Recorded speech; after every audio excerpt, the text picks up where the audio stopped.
पूर्व केंद्रीय मंत्री शाह नवाज हुसैन ने आज कहा कि जम्मू कश्मीर के लोग पिछले 70 सालों से अंधेरे में रह रहे थे। अब जहां विकास का नया युग शुरू हुआ है। ये बातें आज उन्होंने जम्मू कश्मीर में पत्रकारों को संबोधित करते हुए कही। उन्होंने कहा कि बीजेपी पार्टी जम्मू कश्मीर की जनता को परिवारवाद की राजनीति से बाहर निकालना चाहती है और साथ ही साथ पिछले कई दशकों से प्रदेश की जनता जो कि विकास के लिए तरस रही थी, उन्हें हर सुविधाएं मुहैया करवाने की राह पर काम कर रही है, जिसके लिए वो पिछले कई दशकों से तरस रहे थे। इसके साथ ही शाह नवाज ने विरोधी पार्टियों को विकास के मुद्दे पर चर्चा करने की भी चुनौती दी। के अंदर प्रेस को संबोधित कर रहा हूँ और खासकर इस ऑफिस में पहली बार जो भारतीय जनता पार्टी का कार्यालय बना है उसके बाद पहली बार यहाँ प्रेस कॉन्फ्रेंस कर रहा हूँ। जम्मू कश्मीर से मैं युवा मोर्चा के ज़माने से आता रहा हूँ। पार्टी ने इस बार हमें जिम्मेदारी जम्मू कश्मीर में खासकर वैली की दी। मैं पिछले 15 दिनों से वैली में हूँ और कल मैं डोडा के इलाके में कैंपेन के लिए सुबह ही निकलूँगा और फिर 9 तारीख तक मेरा 3 दिन का जम्मू का दौरा है। फिर इसके बाद मैं कश्मीर वैली में मेरा कार्यक्रम है। मैं इलेक्शन तक उधर ही रहने वाला हूँ। ये डिस्ट्रिक्ट डेवलपमेंट काउंसिल का चुनाव है। इस चुनाव में जो हमारे मुखालिफ लोग हैं वो डेवलपमेंट शब्द से डी शब्द से भाग जाते। खासकर जो गुपकार गैंग है, जो गुमराह गैंग भी है, खुद भी गुमराह है, लोगों को भी गुमराह करता है।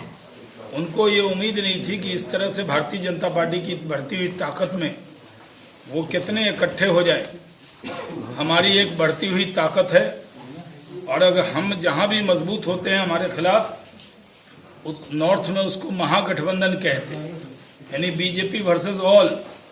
उसी तरह जम्मू कश्मीर में भी Bharatiya Janata party versus all है। कांग्रेस का कहीं कोई अस्तित्व नहीं है। और आप देख रहे हैं कि जहां भी चुनाव हो रहे हैं, जैसे हैदराबाद के अंदर हम करीब 1200 गुना ज्यादा बढ़े हैं। हमारा मकसद है इस चुनाव का कि जो पंचायती राज सिस्टम है, 3 टियर सिस्टम है, वो पूरी तरह लागू हो। ये डिस्ट्रिक्ट डेवलपमेंट काउंसिल का चुनाव है और हम इसमें कह रहे हैं D for development, D for dynasty free Jammu Kashmir और C for corruption free Jammu Kashmir. हम इस पर फोकस्ड हैं। लेकिन गुपकार गैंग के लोग और अन्य लोग इस चुनाव को इधर उधर की बात में उलझाना चाहते। हम इस चुनाव में डेवलपमेंट के मुद्दे पर जा रहे हैं, हम डायनेस्टी फ्री के मुद्दे पर जा रहे हैं, हम करप्शन फ्री जम्मू कश्मीर बनाना चाह रहे हैं।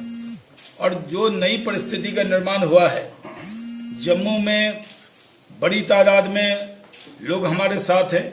जो भी हमारी सभाएं हो रही हैं उसमें अपार भीड़ आ रही है और ये सही है कि जम्मू के दिल में भारतीय जनता पार्टी बसती है।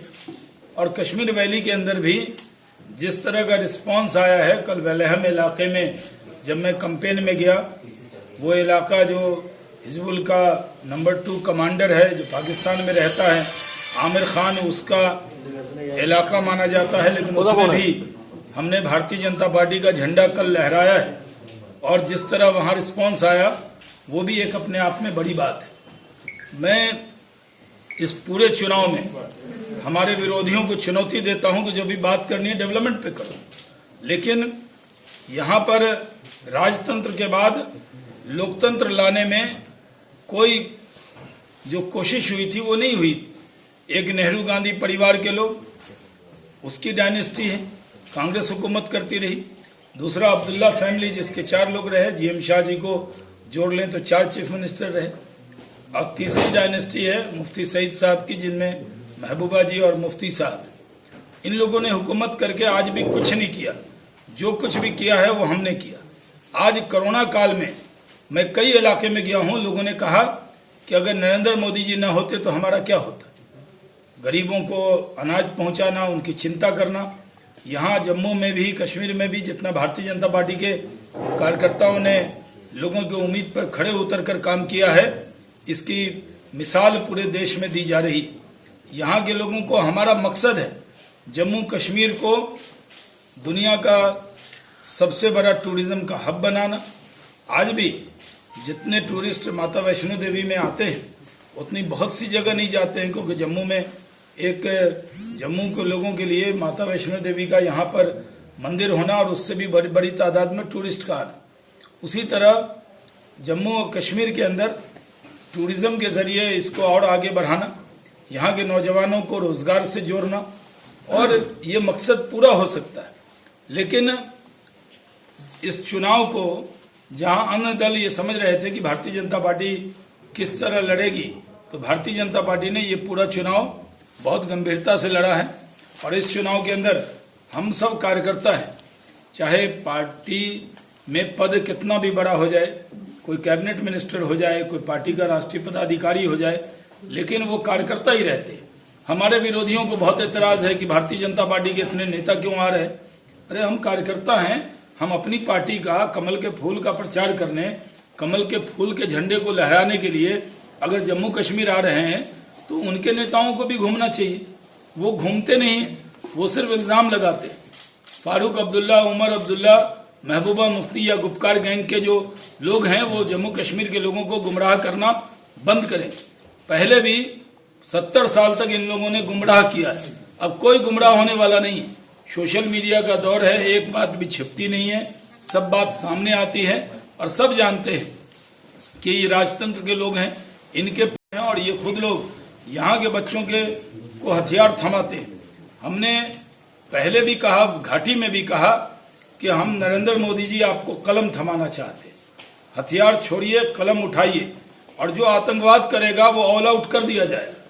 हमारे पास जिस दिन इंफॉर्मेशन आती है कि अभी बड़ी इंफॉर्मेशन मिली, जो बड़ी घटना को हमारे सिक्योरिटी एजेंसीज ने अगर उसको पकड़ा ना होता, उनका खात्मा नहीं किया होता, तो बहुत बड़ी साजिश है जो 26/11 पे होनी थी उसको नाकाम किया।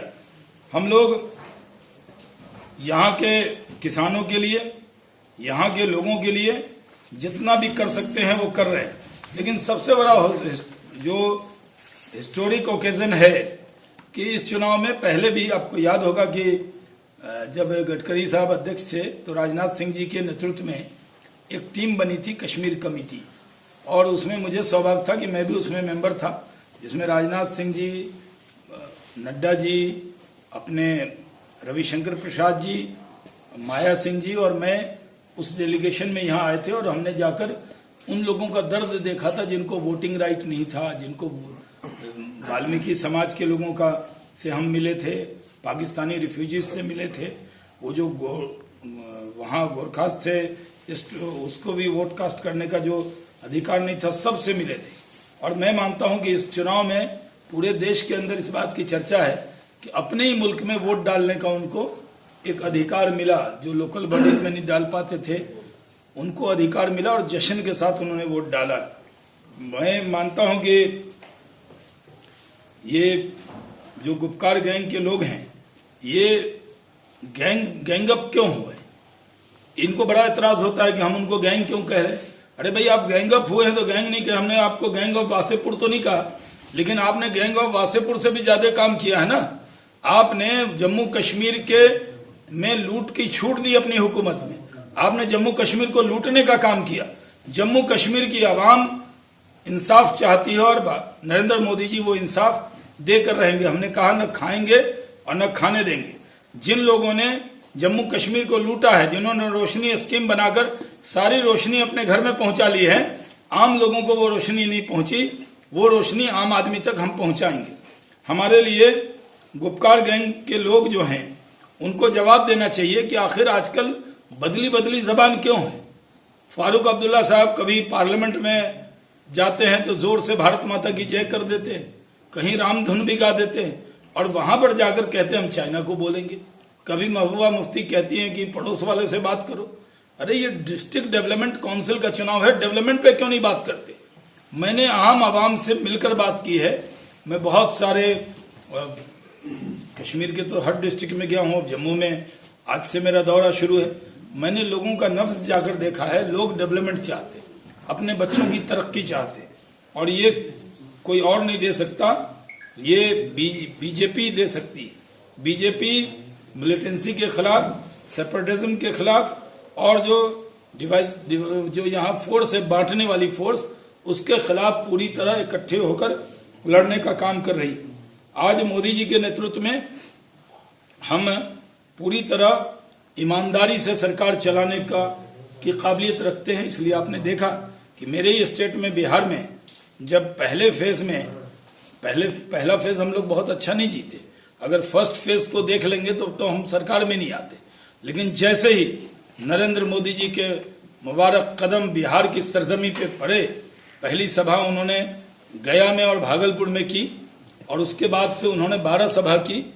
आपको मैं बता दूं, नरेंद्र मोदी जी की आमद से लोगों ने इस पूरे चुनाव में नरेंद्र मोदी जी के नाम पर और बीजेपी की जो इमेज है उस पर वोट देते हुए हमें सेकेंड और थर्ड फेज में क्लीन स्वीप दे दिया।